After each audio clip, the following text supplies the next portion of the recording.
ഞാൻ കേരളത്തിലെ ഡിവൈഎഫ്ഐക്കാരെ വെല്ലുവിളിക്കുന്നു, കേരളത്തിലെ CPM-നെ വെല്ലുവിളിക്കുന്നു.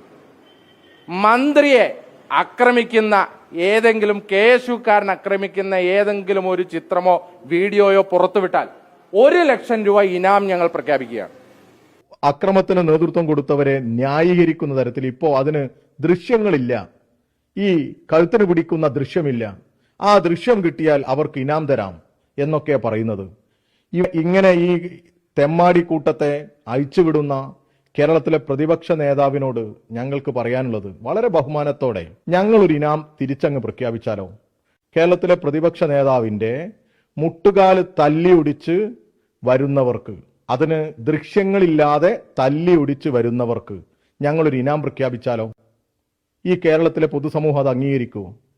ദൃശ്യങ്ങളില്ലാതെ ഈ പ്രതിപക്ഷ നേതാവിനെയും ഈ യൂത്ത് കോൺഗ്രസുകാരെയും ഒക്കെ ആക്രമിക്കാൻ പറ്റില്ലേ? ആ സമയത്തും നിങ്ങൾ ഈ പറയുന്ന യൂത്ത് കോൺഗ്രസുകാർ ദൃശ്യങ്ങളില്ല, അതുകൊണ്ട് ഞങ്ങളുടെ പ്രതിപക്ഷ നേതാവിന് മർദ്ദനമേറ്റിട്ടില്ല എന്ന് പറയോ?